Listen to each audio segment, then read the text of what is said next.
warahmatullahi wabarakatuh. Waalaikumsalam warahmatullahi wabarakatuh. Innal hamdalillah nahmaduhu wa nusalli wa nusallim ala rasulil karim. Asyhadu an la ilaha illallah wa la syarika lah wa asyhadu anna Muhammadan Bapak sekalian, yang insyaallah dimuliakan oleh Allah Subhanahu wa taala. Amin. Pertama-tama saya ajak kepada kita semua, mari kita banyak-banyak bersyukur. Kenapa harus banyak-banyak bersyukur? Ya, karena sampai saat ini Allah Subhanahu wa taala masih hidupkan kita. Jadi kata ulama, kenapa kita masih dihidupkan sama Allah? Yang pertama tentunya rezeki kita masih ada. Karena orang kalau sudah habis nih rezekinya, habis nih hidupnya di dunia.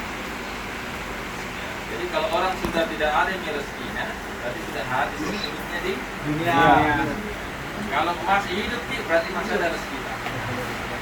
Dalam hadis Nabi katakan, inna nafsan la tamut hatta tastakmila rizqaha. Sesungguhnya manusia itu tidak akan mati sebelum rezekinya habis. Jadi kalau kita habis rezeki kita, mati.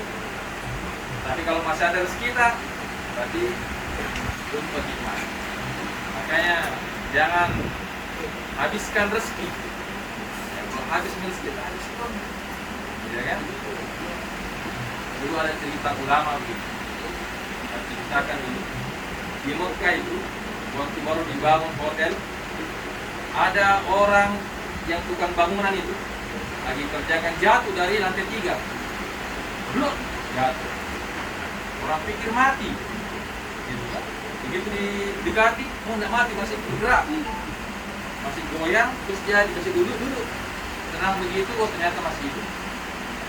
Begitu dia sudah bilang, apa aja ini, haus kah? Maka begitu dia haus, dia menyeberang jalan. Kebetulan di seberang tempat dia bangun itu ada kayak Indomaret. Ya, masuklah dia di situ, beli air minum 1 botol. Begitu dia habis minum ini 1 botol air, dia mau balik lagi ke tempat dia kerja itu, dia menyeberang, ditabrak sama mobil, mati. Jadi kata ulama, begitu dia jatuh sebetulnya tadi di lantai 3, punya mati nih. Cuma karena masih ada rezekinya 1 botol air. Ya, dihabiskan dulu 1 botol, baru malaikat pencabut nyawa melaksanakan tugas. Gitu. Jadi sekarang kita hidupkan sama Allah ini karena pertama rezeki kita belum ada. Yang kedua, Allah Subhanahu wa taala cinta sama kita. Kenapa Allah cinta? Allah hidupkan kita ini untuk diberikan kesempatan menambah-nambah lagi amal-amal kebaikan. Dengan amal kebaikan inilah yang menjadikan sebab Allah Subhanahu wa taala akan muliakan kita di sisinya Allah Subhanahu wa taala. Amin. Begitu. Jadi bukan cuma kita dihidupkan, makan, tidur, kawin, kerja, bukan cuma itu saja. Tetapi bagaimana kehidupan kita ini Allah Subhanahu wa taala inginkan hari-hari kita ini sebelum kita menghadap kepada Allah, ya kita banyak-banyak memperbanyak amal kebaikan. Kata Rasulullah sallallahu alaihi wasallam, al-faiz man dana nafsahu wa amila lima ba'dal maut. Orang yang pintar itu, jadi orang yang pintar itu bukan seperti kita bilang. Orang yang pintar itu bukan pangkatnya AKBP atau pangkatnya jenderal atau profesor apa doktor, nah, bukan. Ya, itu penilaian daripada kita di dunia saja. Tetapi kata Rasulullah SAW, orang yang pandai itu, ya, bahwasanya orang yang senantiasa mampu mengendalikan hawa nafsunya untuk senantiasa memperbuat amal, memperbanyak amal kebajikan sebagai persiapan sebelum datangnya kematian. Itu orang yang pandai. Jadi semua orang punya kesempatan yang sama. Bukan cuma orang kaya saja. Ya, bukan cuma orang yang punya jabatan saja. Ya, siapapun mempunyai kesempatan yang sama. Kalau cuma orang kaya yang dikasih berbuat baik, bagaimana dengan orang miskin? Betul. Kalau cuma orang kaya saja berbuat baik, orang punya jabatan berbuat baik, bagaimana kalau tidak punya jabatan? Maka kita diberikan kesempatan yang sama. Bapak-bapak, saya sama kesempatannya. Bagaimana kalau kita mau dinilai pintar oleh Allah, maka kita kendalikan hawa nafsu kita ini untuk senantiasa berbuat amal-amal kebaikan. Ya, karena hawa nafsu ini senantiasa mendorong kita untuk berbuat kesalahan. Ya, makanya kita harus kendalikan. Ya, selanjutnya apa kata Rasulullah? Wal ajizu madda'an nafsaha wa tamanna Allah. Orang yang bodoh itu adalah orang yang senantiasa menuruti hawa nafsunya dan berangan-angan kepada Allah. Itu. Jadi makanya ya kita hidupkan ini, maka kita harus memperbanyak amal. Apa amal yang Allah Subhanahu wa taala perintahkan kepada kita? Ya. Sahabat pernah berkata kepada Rasulullah, ya Rasulullah, apa itu amal yang terbaik? Maka apa kata Rasulullah? Amal yang terbaik adalah as-salatu ala waktuha. Salat di awal waktu. Ya, saya lihat bapak-bapak sekalian, masya Allah. Di ruangan saya itu ada CCTV. Jadi lihat pergerakan apa yang kalian lakukan di sini. Ya, begitu azan berkumandang, langsung semua berdiri, tap, membuat sah. Nah, indah sekali pemandangan. Dan itu mungkin tidak didapatkan orang-orang di luar. Mereka sibuk dengan pekerjaannya, sibuk dengan kegiatannya, sibuk dengan aktivitasnya. Begitu azan berkumandang, mereka masih sibuk dengan aktivitasnya. Tapi bapak-bapak sekalian langsung berdiri membuat saf-saf sholat.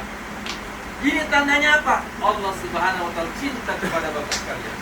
Amin.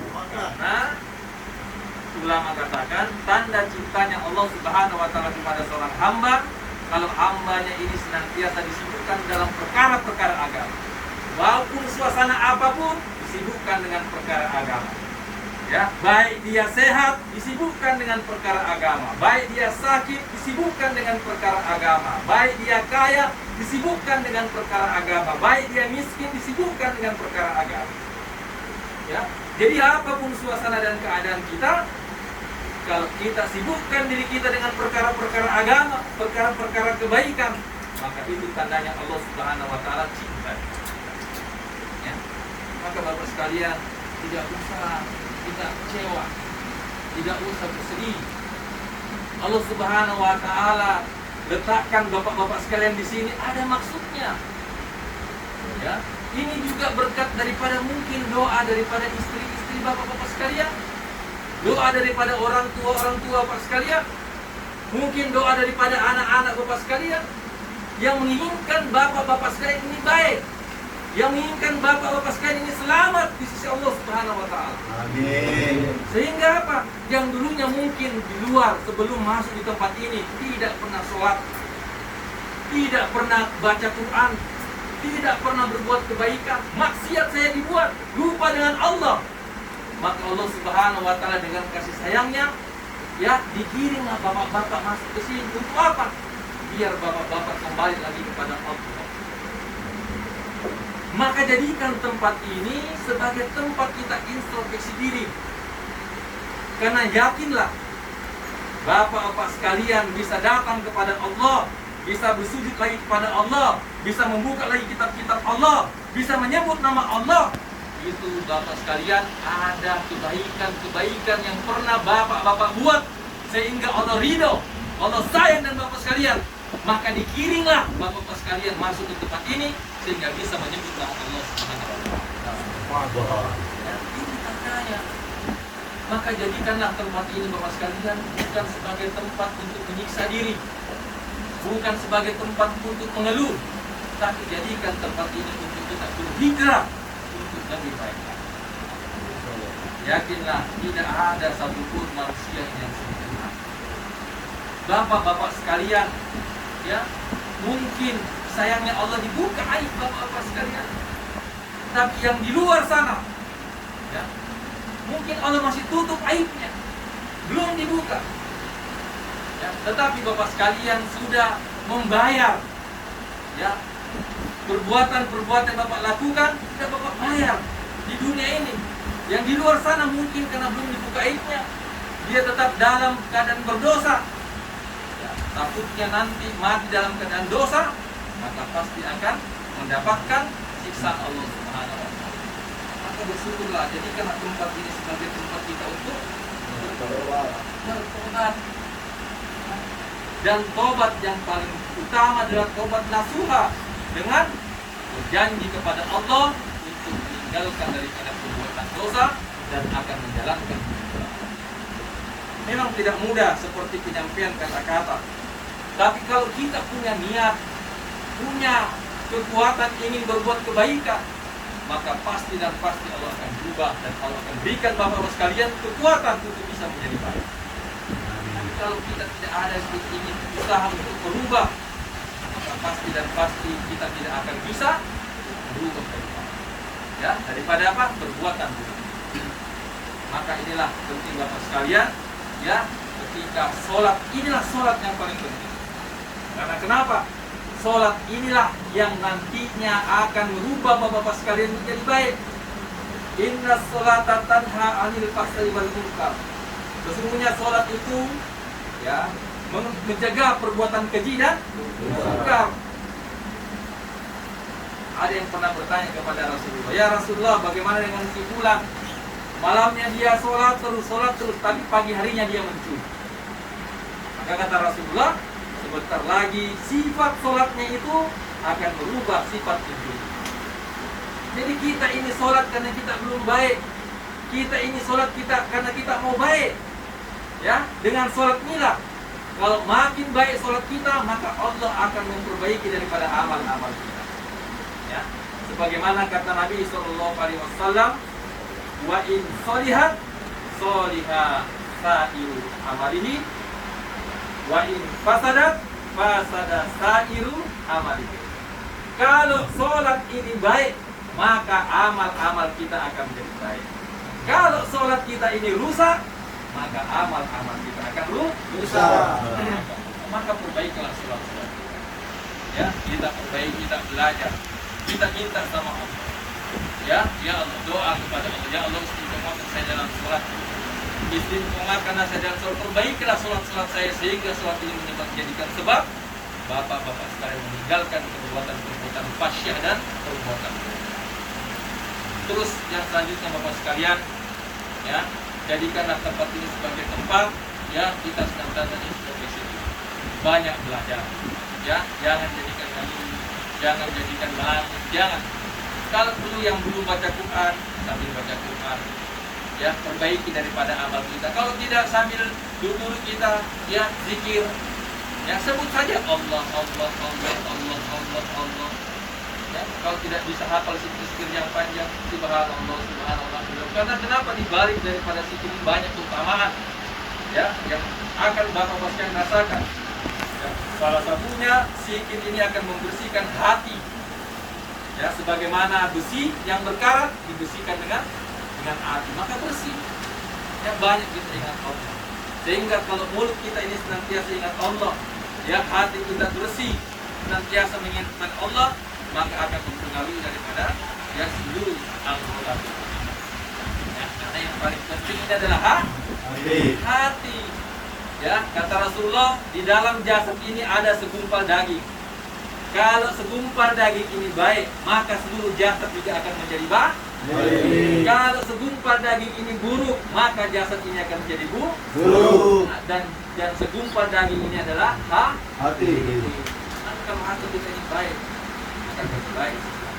Dan hati ini akan baik kalau kita senantiasa sholat. Terus perbaiki sholat kita, perbaiki sehingga Allah Subhanahu wa Ta'ala memperbaiki amal-amal kita. Terus selanjutnya banyak-banyak berdoa. Ya, kata Rasulullah, ya, doa yang paling utama itu di akhir sholat dan di akhir malam. Ya, setiap sholat kita berdoa, di sholat kita berdoa. Kalau bisa bangun tahajud, bangun kita tahajud. Karena di akhir tahajud sepertiga malam itu doa didengar Allah. Ya, didengar sama Allah. Karena kenapa? Banyak orang yang tertidur, terlelap. Jalan tolnya itu malam. Kalau siang ini banyak yang berdoa, macet jalanan. Tapi kalau malam jalan tol, jarang orang yang Lewat.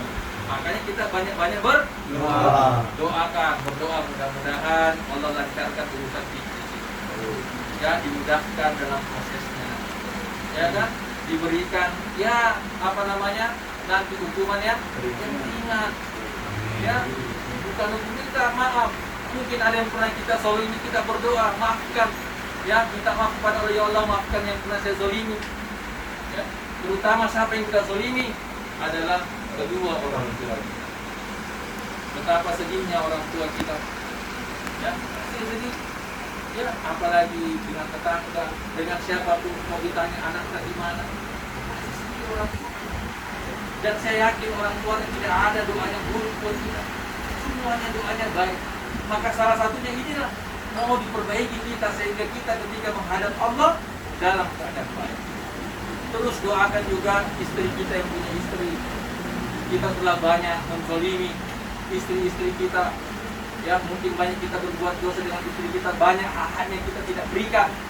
Ya, minta maaf kepada Allah agar istri kita juga memaafkan kita. Ya, doakan anak-anak kita. Ya, pasti anak-anak kita pun juga merasa ya kehilangan bapaknya. Ya, doakan agar anak-anak kita pun tumbuh menjadi anak-anak yang soleh dan solehah. Ya, doakan semua. Ya, berdoa, inilah tempat, manfaatkan ya ruang-ruang ini walaupun sempit, tetapi Allah Subhanahu wa taala akan luaskan hati bapak-bapak sekalian. Karena kenapa? Kalau tidak ada Allah dalam hati kita, walaupun kita kaya, jabatan besar, tinggal di rumah yang besar, maka Allah akan ma'isatan dorka, sempitkan hati kita. Tapi kalau ada Allah dalam hati kita, kita selalu ingat kepada Allah, walaupun di tempat yang sempit, walaupun tidak ada jabatan, walaupun dalam tempat yang bukan tempat yang mewah, tetapi Allah akan luaskan daripada hati-hati. Diberikan kecukupan, diberikan kesabaran, diberikan kebaikan-kebaikan. Nah, itulah yang membuat ketenangan dalam hati. Ya, maka manfaatkanlah banyak-banyak berdoa, banyak-banyak berzikir, dan juga ya banyak-banyak membaca Al-Quran. Ya, terus harapkan selama di sini saling bantu-membantu, saling berhikmat antara satu sama yang lainnya. Anggap ini menjadi keluarga kita di sini. Yang namanya keluarga yang baik adalah saling berbaik, ya, saling membantu, saling menolong, ya, saling menolong. Jangan sampai ya ada salah satunya saling bersikap, jangan. Akan tidak enak perasaan kita di sini. Ya, jagalah persaudaraan, ya, jagalah kesetiakawanan. Karena kenapa? Ya, kalau kita jaga kebaikan di sini, maka kita akan merasa terus baik di sini. Ya, tenang hati kita. Kalau ada yang sakit, dibantu. Mungkin ada, ya, saling ganti-ganti sedikit, gitu kan? Ya, kalau ada kelebihan kita, mungkin makanan yang dikasih, mari kita berbagi kita.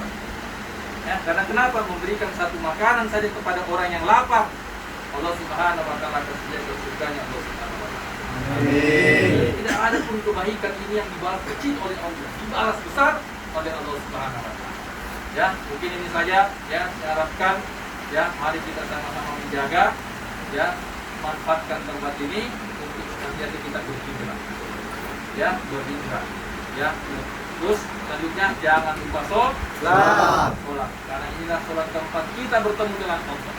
Minta kepada Allah apa yang kita minta. Pasti karena ketulusan kita, keikhlasan kita, keinginan kita untuk menjadi baik, maka pasti Allah Subhanahu wa taala berikan kebaikan. Mudah-mudahan Allah Subhanahu wa taala ya berikan kita banyak kebaikan, kemudahan dan kelancaran, dan mudah-mudahan kita dikumpulkan oleh Allah Subhanahu wa taala di surganya Allah Subhanahu wa taala. Amin.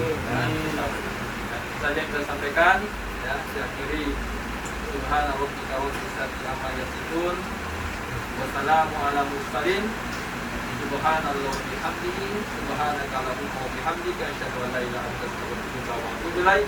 Assalamualaikum warahmatullahi wabarakatuh. Waalaikumsalam warahmatullahi wabarakatuh. Ada yang sakit? Tidak ada. Ya, sehat ya? Alhamdulillah. Itu saudara saya. Ya, ya. Tapi yang namanya sumber anu jelas harus juga di. Siap-siap ya. Iya, iya. Jadi